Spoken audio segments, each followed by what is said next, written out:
Então eu cresci também num contexto de muita interrogação, de questionamento a respeito da minha fé. Deu um receio, um medo, porque você pensava em casar, você chegou a namorar.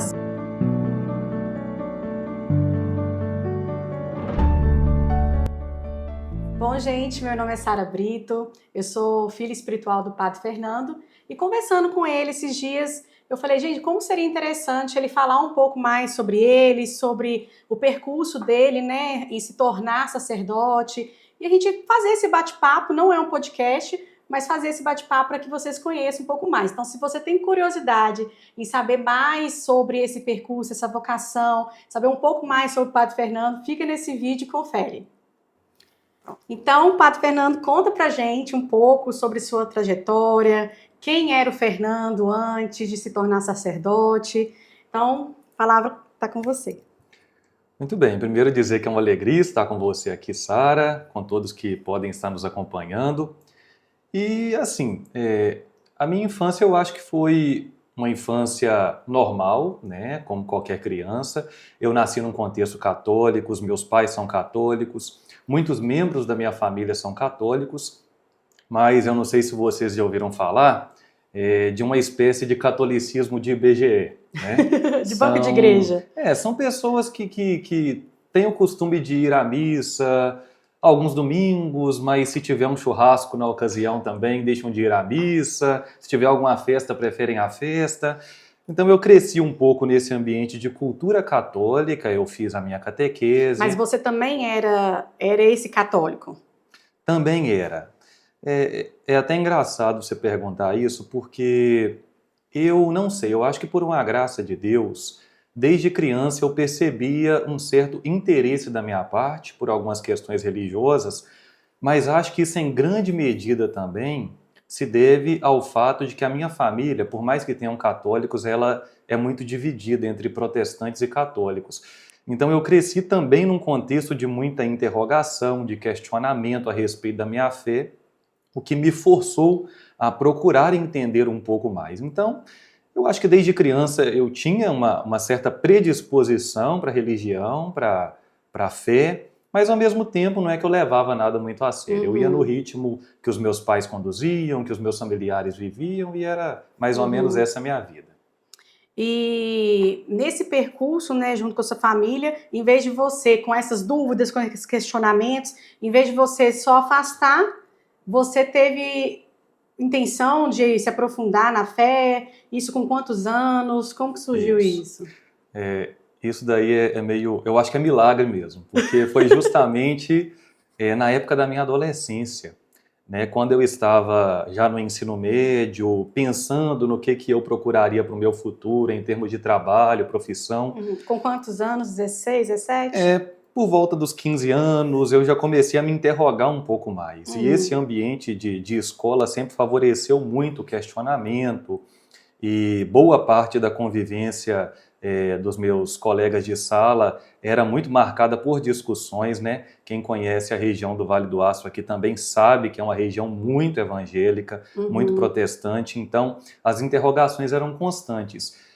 E isso foi me forçando a, justamente para não ficar jogado para escanteio, para não perder a minha própria fé, buscar esclarecimento, buscar aprofundamento, e foi a partir disso que Deus me pescou mesmo. Você sempre foi estudioso, no contexto geral? Sim. Assim, mais caseiro, mais Sim. Quietinho, na sua? Eu sempre tive uma personalidade um pouco mais reservada, né? Quem conhece também a teoria dos 4 temperamentos, sabe que eu sou fleumático. Né? Então isso caracteriza um pouco a minha personalidade.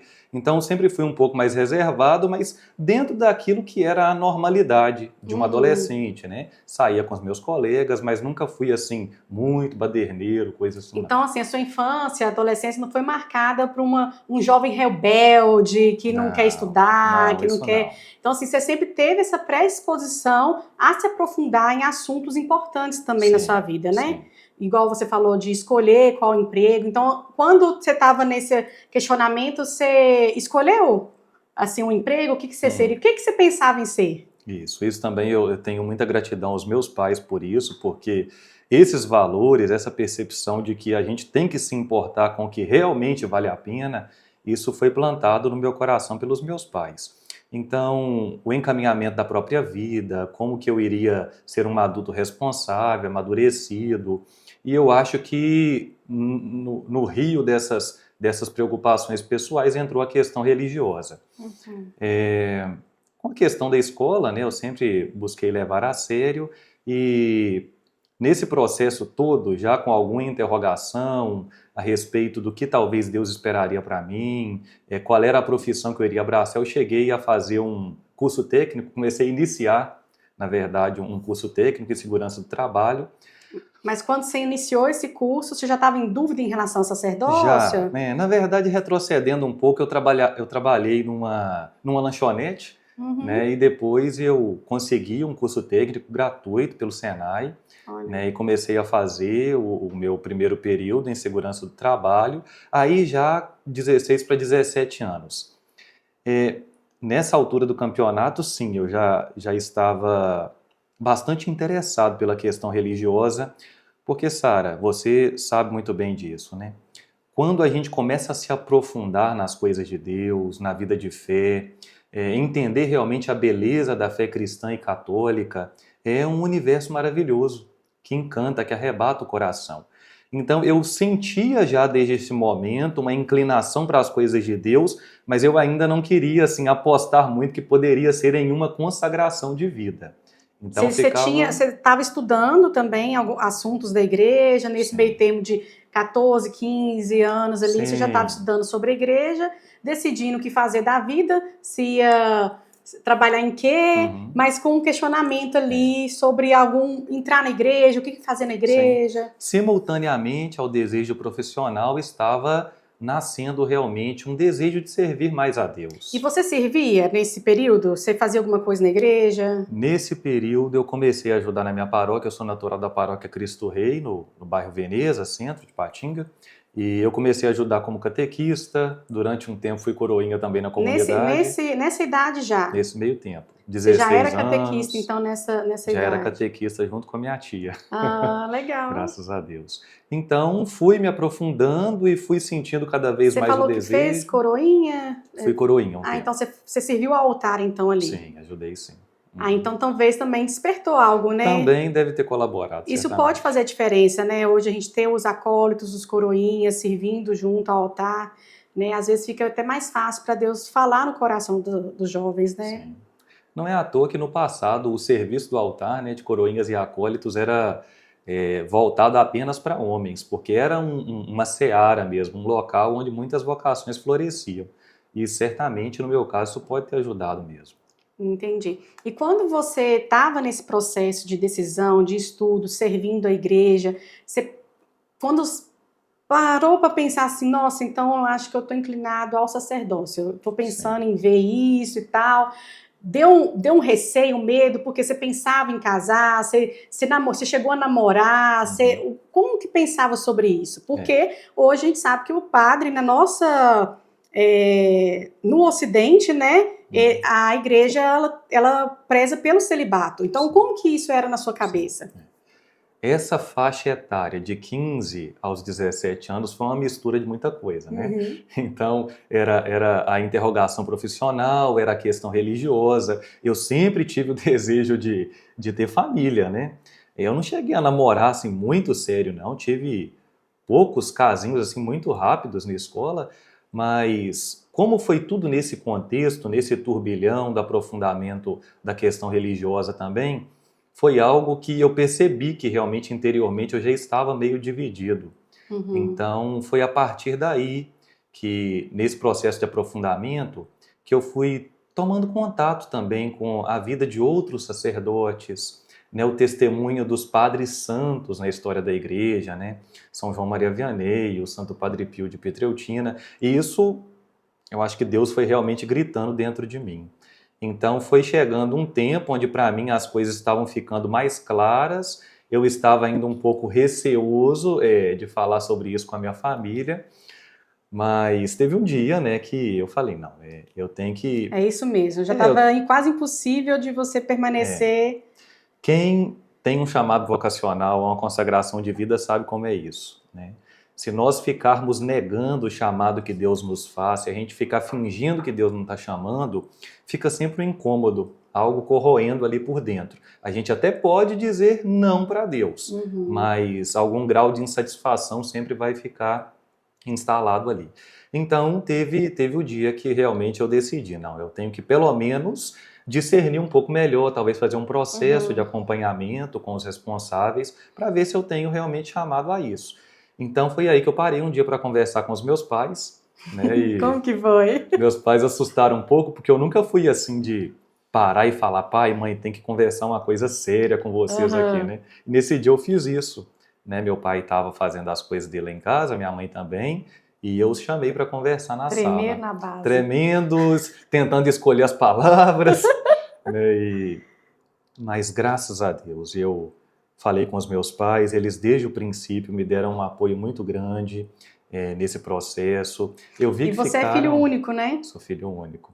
Hum. Talvez isso tenha mexido um pouco mais com eles, né? É que isso é interessante falar, porque numa família, né, e ele é filho único, então os pais provavelmente sempre sonharam dele Claro, casar, de ter teus neto, né, netos. tudo isso, né? Uhum, E sim, como que foi isso para os seus pais, então? Quando você contou, como é que eles receberam? Teve uma estranheza? é isso. Apoiaram desde o É. início?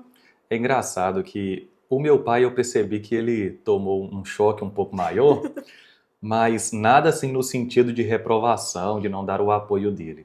A minha mãe, eu vi que ela ficou surpresa, mas não tanto, não tanto, porque eu acho que ela já estava percebendo que eu estava Hum. fazendo um caminho de querer viver mais para as coisas de Deus, de buscar servir na igreja. Mais tarde, depois, 2 anos depois que eu já estava no seminário, uma tia minha, que era a tia que eu ajudava na catequese, na minha paróquia, ela, conversando comigo pessoalmente, ela falou, Fernando, você sabe que antes de você falar que gostaria de ser padre, eu já havia comentado com a sua mãe, ela Olha, falado assim, ô Cida, que é minha mãe, né? Você não se assuste caso um dia o Fernando fale em consagrar a vida dele a Deus.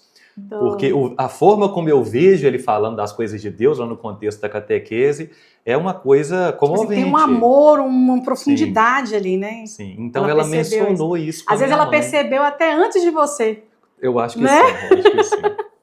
Então, isso é interessante, que aí sua mãe também já meio que percebeu, porque eu lembro que seus pais me falaram que você também maratonava Padre Paulo Ricardo, para Ai, meu Deus. estudar, para poder ver, Sim, e eles viram isso, o seu é, interesse mesmo, né, para é. estudar. Todo mundo que faz caminho de aprofundamento na fé, cedo ou tarde, vai cair nas mãos de Padre Paulo Ricardo, né? É, nesse contexto todo da minha adolescência, que eu estava com crise de fé, questionando, sendo interrogado, é, o conteúdo produzido pelo Padre Paulo Ricardo e hoje outros padres também, influenciadores na internet, me ajudaram muito a fazer esse caminho de ter maior clareza, de aprofundamento. Você teve dúvidas se realmente a Igreja Católica era a Igreja de Cristo? Nossa, mas sem sombra de dúvidas, tive muita dúvida sim. Eu via muitos debates na internet, sabe aquelas picuinhas de internet que costumam Uhum. os grupos fazerem? Então eu acompanhava isso para tentar entender melhor o lado católico, ao mesmo tempo compreender aquilo que eram os questionamentos da igreja, tanto da parte de protestante, quanto de ateus, quanto de outras religiões. Uhum. E eu me recordo, engraçado, eu me recordo que uma vez, vendo um debate, na época era até do falecido Orkut, vendo, vendo um debate num grupo de Orkut, eu vi que um protestante tinha feito um texto, né, e ele tinha, assim, aparentemente detonado a Igreja Católica, né, não tinha ficado pedra sobre pedra. E aquilo me causou um incômodo tão grande. Eu fui ler os comentários na esperança de que alguém nos comentários tivesse rebatido os Defendendo. pontos, até que eu vi uma frase de uma pessoa que se dizia católica e ela disse o seguinte: olha, eu sou católico, mas eu tenho que admitir que realmente para ser católico a gente tem que engolir muito sapo. Nó. Nossa, mas aquilo me causou uma situação tão ruim, um desgaste. E eu fiquei pensando, meu Deus, mas como é possível uma igreja há 2000 anos que nunca tenha respondido esses questionamentos, que nunca tenha se colocado essas questões. Então, continuei correndo, pesquisando, correndo, indo atrás. Até que, né, um dia, pesquisando já no YouTube, eu vi um vídeo que era até de uma gravação de um programa que o professor Felipe Aquino tinha na Canção Nova, Excelente. chamado Escola da Fé. Nesse programa Escola da Fé, ele estava com a participação especial do Padre Paulo Ricardo. Ah, É até um corte de vídeo muito famoso que circula na internet, que uma pessoa, né, escreve para o professor Felipe no programa, fazendo 1001 críticas à Igreja Católica, que a Igreja é a grande prostituta do Apocalipse, é uma religião prostituída, que é uma de sempre, degeneração Êxodo cristã. 20. Sempre, imagens, santos, Maria, tudo errado, tudo idolatria, né? Uhum. E eu me recordo que o Padre Paulo deu uma resposta magistral ao questionamento e aquilo brilhou uma luz na minha cabeça. Então fui pesquisar quem que é esse padre, né? E aí, depois que se conhece o Padre Paulo Ricardo, é um caminho sem volta, né, gente? Então pesquisem pelo Padre Paulo Ricardo também. Qual que é a resposta, você lembra? Então, Foi aquela- ele foi falando um pouco do contexto histórico da Igreja Católica, Ah, tá. como foi a formação do cânon bíblico, né, como a Bíblia foi constituída ao longo da história, a participação dos bispos da Igreja Católica nesse processo, então mostrando como que o questionamento protestante à Igreja não faz sentido nenhum. E ele tão firme de si, né? Provavelmente na época ele era até mais novo, né? Sim. E aí falou, não, tem que estudar. E aí, Isso. assim, é fã do Padre Paulo Ricardo, gente. Não, mas que bom que é um padre realmente que hoje é referência no nosso país, né? E que direcionou muito a sua vocação Sim. hoje, o sacerdote que você é hoje também, Sim, né? sim. Então, muitos agradecem ele, né? Com certeza. Eu já vi, eu acompanho também o Padre Paulo Ricardo, e eu vejo muitos sacerdotes agradecendo muito a ele. Uhum. Então, isso é muito importante, o trabalho de evangelização, né, que ele faz. Outra questão também que eu acho que é interessante abordar é que, assim, é natural que todo mundo, pelo menos no meu meio, eu não sei se para você chega a esses questionamentos. Fala assim, por que padre não pode casar? Que negócio é esse de celibato? Ah, e como é que é a questão dos padres do Oriente? Então tem esses questionamentos. Me fala um pouco mais sobre essa questão do celibato. Eu morei durante a minha formação de filosofia e teologia em Belo Horizonte e às vezes a gente tinha que pegar um táxi ou um Uber para fazer algum trajeto e geralmente quando as pessoas desconfiavam que a gente era seminarista ou que a gente falava, era o primeiro questionamento, né? Ah, mas então você não vai casar? Ah, então você não vai querer ter uma família, não vai ter mulher, como Não, isso é mas possível? é homem, é difícil, não sei o quê, né? Tem tudo isso. Exatamente. E aí? Mas então, a resposta que eu costumava dar para as pessoas é o seguinte: só entende o celibato quem é chamado a essa vocação, né? Para quem tem uma ótica de fé, para quem tem um olhar de fé também já é possível entender melhor a questão. Mas por que as pessoas ficam tão escandalizadas com essa possibilidade de abrir mão da vida conjugal, da vida sexual para se consagrar a Deus? Muitas vezes porque são pessoas que não são praticantes da religião ou que nunca tenham experimentado o que é uma vocação nesse sentido. Né? Assim como para quem tem a vocação ao matrimônio, não falar disso é algo absurdo, né? Para mim que tem vocação ao celibato, desqualificar o celibato como algo impossível é um absurdo, porque eu percebo que tem um chamado de Deus na minha vida para isso. E assim, o sacerdócio na igreja, ele sempre teve uma ligação muito profunda com a dimensão celibatária. É claro que o celibato sacerdotal, ele não é um dogma de fé na igreja. Nos primeiros séculos do cristianismo, o celibato ele era vivido de forma opcional, né? Então, muitos padres viviam, outros padres não viviam, e essa vivência da castidade consagrada no celibato, ela tem os seus fundamentos na vida do próprio Senhor Jesus, né? Nosso Senhor Os Jesus apóstolos, Cristo. tantos santos também na igreja, né? Sim. Os apóstolos, muitos deles eram celibatários, né? São João, apóstolo, evangelista. São Paulo era celibatário e recomenda o E celibato nas recomenda, suas né? Fala assim, se não cartas. pode ser como eu, que Sim, não se sim. case, né? E é Ou não, que se interessante, case, né? sim. É interessante que São Pedro, que era casado, a Escritura diz que para seguir Jesus ele abriu mão de tudo. Abriu mão da própria família, abriu mão das suas terras, abriu mão de tudo para seguir Jesus. Então, Olha ele, só. num determinado momento, abraçou um estilo de vida celibatária. E também é bom falar, aprofundar, que o celibato não é simplesmente a questão da castidade. Isso. né? É mais profundo do que... Porque a castidade, nós todos somos chamados à castidade, até mesmo os casados são... Porque as pessoas não têm essa dimensão, essa diferença. O que é castidade, né? Sim. Castidade é um conceito mais amplo que celibato. A castidade é cada um no seu estado de vida viver a sexualidade de forma ordenada. Então, a castidade conjugal, aquela que um casal em santo matrimônio é chamado a viver, é a da castidade na fidelidade. Né? Então, o esposo tem que honrar a sua esposa, a esposa o seu marido, né? O adultério é sempre um pecado contra a castidade. Né? Jovens que estão namorando precisam viver a castidade no seu estado de vida, aí sim, como um celibato temporário. E aqueles que querem se consagrar a Deus vão viver o celibato de forma perpétua, permanente. Né?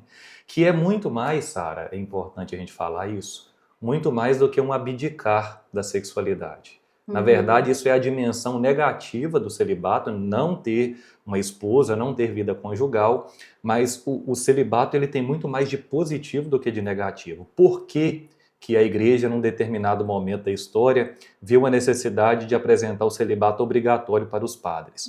Para que os sacerdotes pudessem viver a sua consagração de forma mais integral, num serviço com maior generosidade, abrindo mão da família para servir aquela que vai ser a sua família fundamental, a igreja, a paróquia. Porque, assim, às vezes as pessoas não têm a dimensão, porque o Eduardo Faria até fala sobre isso, quando ele era pastor da presbiteriana, ele se sentia dividido entre servir a família dele e servir a igreja. Sim. Muitas vezes ele teve que abdicar a família, deixar a família em casa para poder atender algum fiel no momento de crise. E aí chega o padre, que às vezes você está ali, uma paróquia inteira, são várias pessoas, né? E você ter uma família realmente dificulta bastante. Lógico que tem, né? Tem no Oriente, tem padres, tem outras situações, pessoas que já são casadas e se tornam padres, né? Mas por questões culturais e também de guerra, né? Essas questões, mas a profundidade do celibato também na santificação do sacerdote, né? O celibato, ele é de alguma forma uma antecipação daquilo que todos iremos viver no céu, né? Nosso Senhor Jesus Cristo, ele diz que no céu os homens não se casam e as mulheres não se dão em casamento, mas nós seremos como os anjos no céu.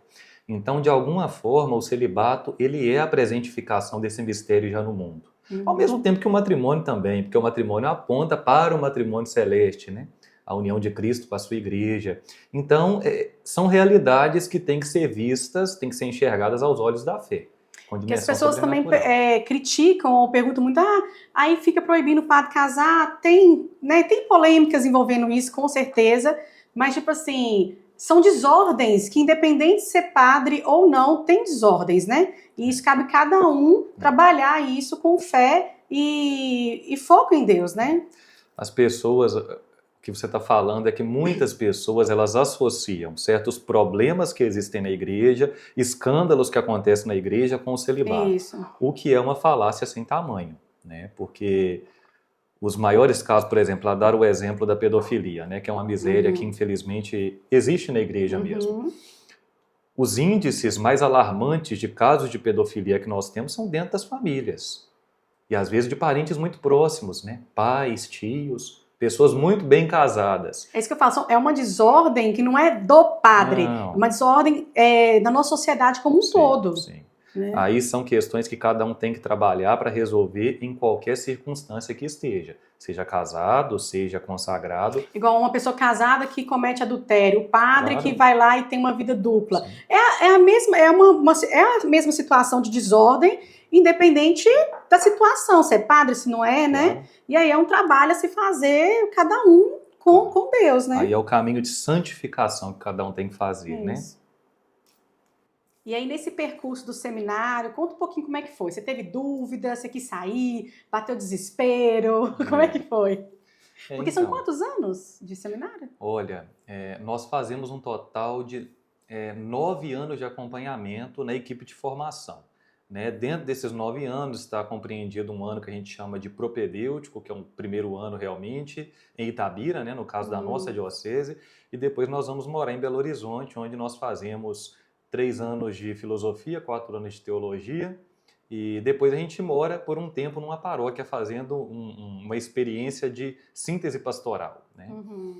É engraçado que, desde quando eu entrei no seminário, eu ficava até preocupado, porque sempre algum seminarista falava: ah, eu estou passando por crise, eu não sei realmente se a minha vocação é isso, eu estou passando por umas dificuldades, eu fico me questionando, e eu nunca tive isso. Você nunca se questionou, né? Se é Nunca. sua vocação ou não. Não. Quando eu comecei a fazer meus encontros vocacionais, sou em preparação ainda para entrar, desde Vocês quando eu fazem uma entrei. preparação antes de entrar no seminário? É, De eu, quanto tempo, mais ou menos? eu entrei no seminário no ano 2014, no Propedêutico em Itabira. Você tinha 18. Completei 17 para 18.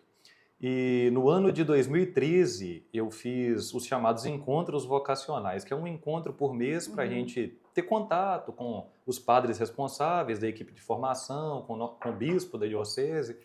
Então, nesse processo todo, talvez nos encontros vocacionais eu me questionei alguma questão.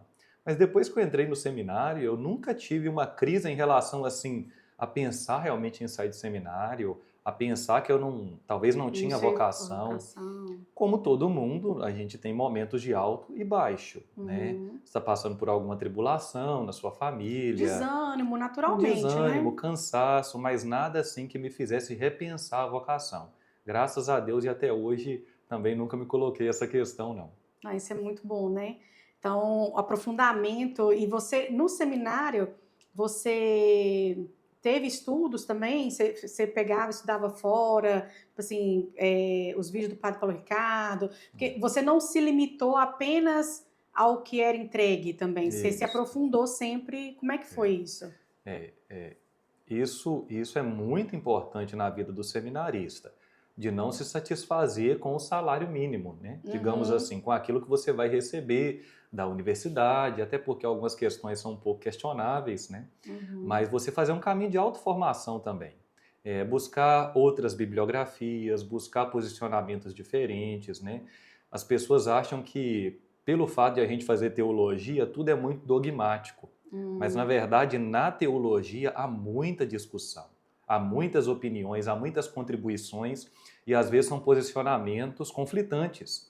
Então, você conhecer os dois lados da história, o que tal teólogo compreendeu sobre o assunto, o que o outro discerniu sobre aquilo, é importante para você também fazer a sua síntese. É porque no seminário vocês estudam um contexto geral de história também, não Sim. é simplesmente sobre a Igreja Católica em si, você estuda um contexto Não. bem amplo, né? Sobretudo na filosofia. Quem é graduado em filosofia ou é licenciado sabe que é um panorama histórico do início da gênese da filosofia, com os pré-socráticos, até o que nós temos hoje como filosofia.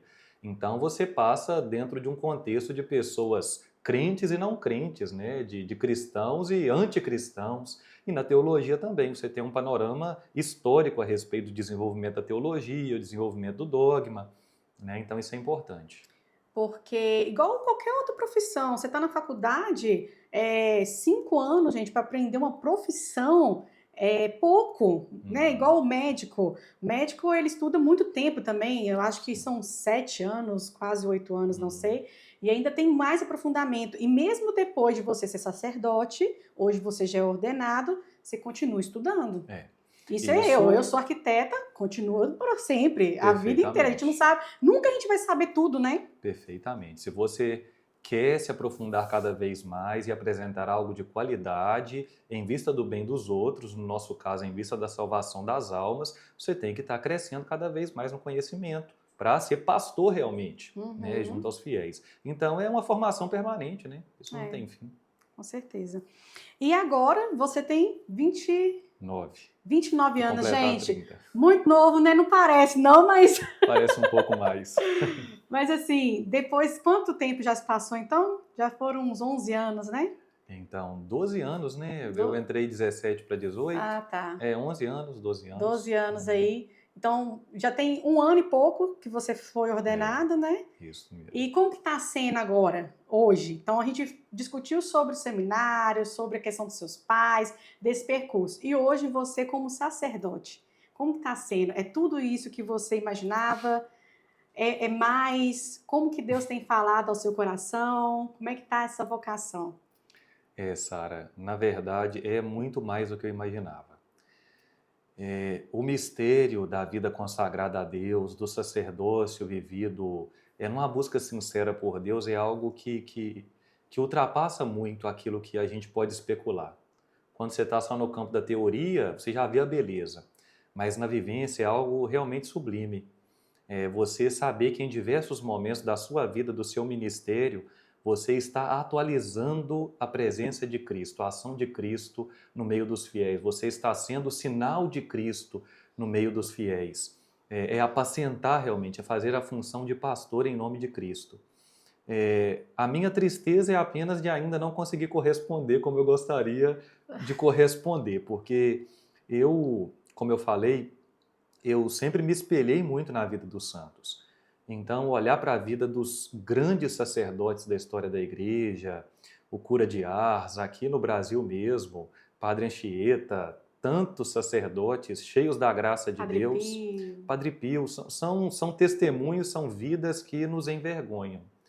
Mas, ao mesmo tempo, é aquele mistério que a Escritura nos fala, é realmente um tesouro colocado dentro de um vaso de argila, né? O sacerdote, ele recebeu de Deus uma graça que ultrapassa infinitamente a dignidade dele. Então, eu me esforço para tentar, pelo menos, colaborar com Deus para ser um padre segundo o coração de Jesus. Mas é um processo, é um caminho E e muito amadurecimento bom. também, né? Então, assim, você teve todo o percurso de aprofundamento, de decisão, de estudo, e agora, como sacerdote, você vai ter um outro aprofundamento, né? E isso ao longo do tempo. E uma coisa que a gente já conversou sobre, que eu acho muito bacana, é que eu vejo, pelo menos assim, né, o que ele demonstra pra gente, é que, de fato, você tenta viver conforme a igreja pede como sacerdote, né? Sim. A questão da oração diária, como que é essa questão diária sua de oração, de o que o padre tem que fazer todo dia? Isso. Existe um livro na igreja chamado Código de Direito Canônico. Esse livro, ele legisla sobre a disciplina da igreja e também sobre a disciplina que a igreja espera da vida dos seus sacerdotes. Bom, um dos aspectos é a dimensão do celibato, que já é um estilo de vida que se abraça, mas é um celibato para ser preenchido com uma série de coisas, né? Sim. Então, o padre, ele deve ter uma rotina de oração intensa, não no mero sentido formal da coisa, mas para usufruir realmente da graça de Deus que vem pela oração. Então, todos os padres, eles têm o hábito de rezar o ofício divino, a liturgia das horas diariamente, são várias orações durante o dia, dividido em alguns momentos, laudes, ofício das leituras, hora média, vésperas e completas. Tem as orações devocionais, que evidentemente o padre ele é chamado a cultivar, sobretudo uma devoção aprofundada a Nossa Senhora, a oração diária do Santo Terço, a celebração cotidiana da Santa Missa. A igreja recomenda vivamente que, se os padres puderem rezar a missa todos os dias, que eles o façam. Com a presença dos fiéis ou sem a presença dos fiéis, porque também é possível a missa rezada privadamente, né? Porque mesmo rezando sozinho, o padre está sempre rezando em nome da igreja e para o bem da igreja inteira. Então, se você não tem fiéis para participarem da missa, ofereça o sacrifício da missa de qualquer modo. Olha que bacana, eu não sabia que se podia fazer assim, então. Sim. E claro que o cotidiano também é marcado por várias outras atividades, né? Atendimento de confissões muito frequente, o acompanhamento pastoral da paróquia, organização de uma paróquia, administração dos bens paroquiais. Eventos, né, muitas para evangelização. Sim. E o que você... Hoje você está como pároco, né? Sim. Antes você era vigário. Sim. Então hoje, pároco, você está coordenando toda uma paróquia, né? São quantas igrejas? A minha paróquia ela é relativamente grande na nossa diocese. Eu estou como pároco na paróquia Nossa Senhora do Rosário, na cidade de Alvinópolis, e nós temos 27 capelas com atendimento mensal regular, né? Então, todas elas têm missa. Boa parte delas, como é uma paróquia bastante rural, boa parte delas tem uma missa por mês. Mas as comunidades que são dentro do centro da cidade, os distritos que têm uma população um pouco maior, a gente dá um atendimento maior também, mais Hoje qualificado. você consegue celebrar todos os dias? Nós temos a missa diária na nossa paróquia, graças a Deus, Eu tenho também um vigário na paróquia, o Padre Edson, que me ajuda muito. Então, nós conseguimos instaurar lá esse hábito da missa diária, que está sendo um bem espiritual enorme para a paróquia inteira. Eu conversei com uma paroquiana e ela falou como tem sido bom, assim, esse aprofundamento, porque você sempre instiga os fiéis a estudar. E ela estava falando isso, que antes ela tinha uma fé, né? E eu falo isso também quando ele estava aqui também na nossa paróquia, né? E ele sempre falava isso mesmo, gente, não escuta só o Padre Fernando, não. Estuda, vai lá, aprofunda, né? E também toda essa questão de oração, de estudo, isso é muito importante, não só para vocês, sacerdotes, para vocês é de forma até mais intensificada, mas é muito importante para a gente, né, a Assembleia. Os católicos hoje, né, Sara, eles precisam estar preparados para dar as razões da sua esperança, como diz São Pedro. A gente está num mundo onde são vários pensamentos diferentes, opiniões sobre tudo, divergentes entre si, onde o crescimento da antirreligião, do anticristianismo é cada vez mais marcante. Então, se o católico viver a sua fé só na superficialidade de quem recebeu uma religião por tradição, né, isso vai durar pouco tempo. É preciso aprofundamento, criar raízes mesmo, entendimento nas coisas de Deus, né? E aí, com isso, para encerrar, eu queria que você pudesse falar um pouco para as pessoas que estão decidindo sobre vocação, estão pensando, ou estão já no seminário, ou estão finalizando o seminário. Esses dias mesmo tem seminaristas novos sendo enviados. Sim. O que você tem para falar para eles? Não. Que todos voltem o seu coração para Deus, né? Às vezes o questionamento ele faz parte do percurso, do processo, mas é caminhando com Cristo que nós vamos tendo clareza a respeito do que Ele espera para nós. Existe uma vocação primordial que é para todos os batizados, que é a vocação à santidade. E no decorrer da nossa vida a gente vai ter que perceber de que modo eu vou almejar a santidade, de que modo eu vou buscar a santidade. Se vai ser consagrando a minha vida de forma inteira a Deus, pelo sacerdócio, em alguma congregação religiosa, se vai ser pelo matrimônio. Mas muitas vezes o que as pessoas precisam fazer é dar um salto de fé. Ah, padre, eu não tenho certeza se eu tenho chamado para ser padre. Certeza matemática, isso daí é uma coisa que não tem como, né? A gente não está falando de laboratório aqui. Mas a gente precisa dar um salto de fé, sabendo que se for esse o chamado, Deus será providente para nos conduzir, e se não for também, Ele será providente para mostrar que não é aquilo. Mas às vezes é preciso dar o salto de fé mesmo e confiar na graça de Deus. Ter aprofundamento, né? Não viver uma fé rasa, né? Isso mesmo. Isso mesmo. Eu espero que vocês tenham gostado e a gente vai ter mais vídeos também sobre vários assuntos que eu tenho certeza que vocês também têm curiosidade.